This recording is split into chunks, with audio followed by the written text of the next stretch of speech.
اور مبارک سر نیزوں پر بلند ہو کر ہر طرف گھمایا جا رہا ہے، لیکن جہاں سے سر انور گزر رہا ہے قرآن کی تلاوت کرتے جا رہا ہے، خوشبو مہک رہی ہے، انوار کی برسات ہو رہی ہے۔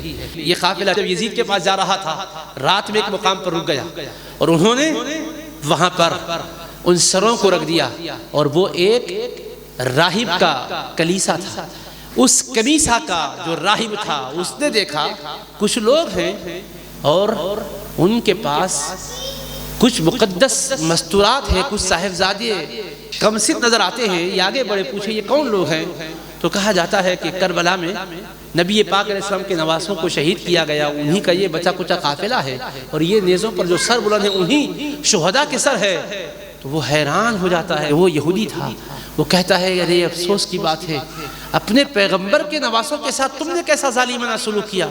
تم کلمہ پڑھنے کا دعویٰ کرتے ہو، یہ کیسی حرکت کر بیٹھے ہو؟ اس نے لعنت و ملامت کی۔ اس کے بعد کہا اچھا ٹھیک ہے، تم لوگ رات میں رہ رہے ہو تو کیا یہ ایک رات کے لیے مبارک سر مجھے دیتے ہو؟ کیا ان مقدس شہزادوں کی خدمت مجھے کرنے کا موقع دیتے ہو؟ اگر تم دو گے تو میں تمہیں پیسے دوں گا، درہم و دینار دوں گا۔ تو انہوں نے کہا ٹھیک ہے، ہم کو پیسہ چاہیے، رات میں رکھ لو اپنے پاس۔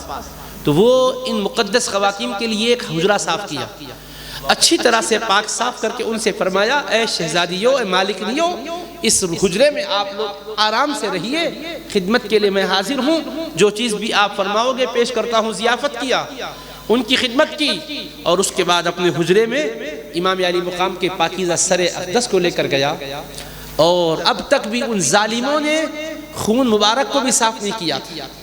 مبارک زلفیں بکھری ہوئی ہیں، گرد و غبار ہے، خون جمع ہوا ہے، اس کو اللہ نے توفیق دی، اس نے غسل دیا، اس کے بعد اس مبارک سر اقدس کو لے کر بیٹھ گیا، مسلسل زیارت کرتا جا رہا تھا، رات کا وقت بیتتا جا رہا تھا، مسلسل سر انور کو دیکھتا جا رہا تھا، چہرے انور کو دیکھتا جا رہا تھا، ان نورانی زلفوں کو دیکھتا جا رہا تھا، ریش مبارک کو دیکھتا جا رہا تھا۔ دیکھتے دیکھتے اس کی آنکھوں سے حجابات ہٹ گئے، کیا دیکھتا ہے کہ سر انور سے آسمان کی طرف نور بلند ہو رہا ہے، انوار کی برسات ہو رہی ہے، روشنی ہی روشنی پھیلتی جا رہی ہے۔ یہ سلسلہ تھا کہ سپیدہ سحر نمودار ہوا چاہتا تھا۔ اللہ کے کرم سے امام علی مقام کے سر انور کی کرامت سے اس کے دل کی سیاہی چھٹ گئی، اس صدق دل سے کلمہ پڑھ کے وہ مسلمان ہو گئے۔ ایک رات سر انور کی خدمت کرتا ہے ایک یہودی، تو امام سر تن سے جدا ہونے کے بعد صلہ یہ دے رہے ہیں کہ میں تجھے بے ایمان رہنے نہیں دیتا ہوں، تو ایمان لا تاکہ جنت میں تجھے میں لے جاؤں اللہ کے لطف و کرم سے۔ ایک سر انور کی خدمت کرنے پر یہودی کو یہ صلہ ملا، اور سیدۃ نساء اہل الجنہ ہے سیدہ کائنات فاطمہ الزہرا رضی اللہ عنہ، ان کی شہزادیوں کی خدمت کا صلہ ملا، ان کی دعاؤں کا صلہ یہ ملا کہ کفر سے نجات مل گئی۔ حالانکہ عام یہودی بھی کٹر ہوتا ہے اپنے مذہب میں، اور راہب تو اور کتنا کٹر تھا ہوں گا، مگر اسی رات میں کلمہ نصیب ہو گیا۔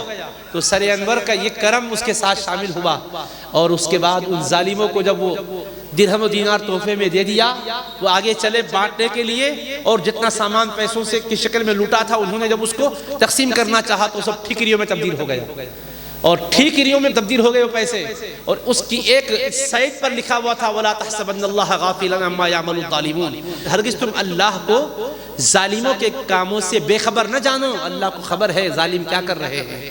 دوسری طرف لکھا ہوا تھا وَسَيَعْلَمُ الَّذِينَ ظَلَمُوا أَيَّ مُنْقَلَبٍ يَنْقَلِبُونَ، ظالم عنقریب جان لیں گے کس کروٹ کو بیٹھ رہے ہیں۔ تو یہ بتا دیا گیا کہ انجام آخرت میں کیا ہونے والا ہے، دنیا میں دیکھ لو صرف ٹھکریاں ملی، کوئی چیز نہیں ملی۔ اور امام علی مقام کے سر انور کی خدمت کرنے کا صلہ یہودی کو کیا مل گیا؟ یہودی کو یہ ملا کہ ایمان نصیب ہو گیا۔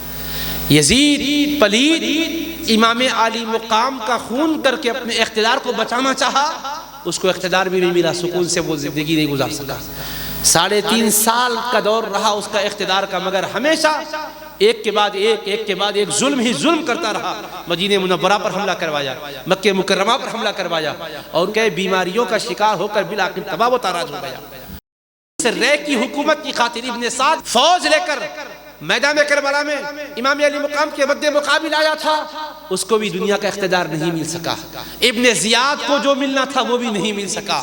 ہر ظالم کو دنیا ہی میں اللہ نے اس کے انجام کو پہنچا دیا، اور دنیا کو بتا دیا کہ مصطفیٰ کے گھرانے کے ساتھ غیر بھی وفاداری کرتا ہے، غیر نہیں رکھتا ہوں اور غداری اپنا ہو کر کرتا ہے تو جہنم رسید کر دیتا ہوں۔ تو اے لوگو، کرب و بلا کی سرزمین حق و باطل میں خط امتیاز قائم کر دی ہے۔ حق و ہدایت کے تاجدار امام علی مقام ہے، اور جبر اور ظلم اور بربریت کی تصویر یزید پلید ہے، لہٰذا یزیدی کردار کو اپنانے کا مطلب جہنم کی طرف جانا ہے، حسینی کردار کو اپنانے کا مطلب جنت میں اپنا حق بنانا ہے۔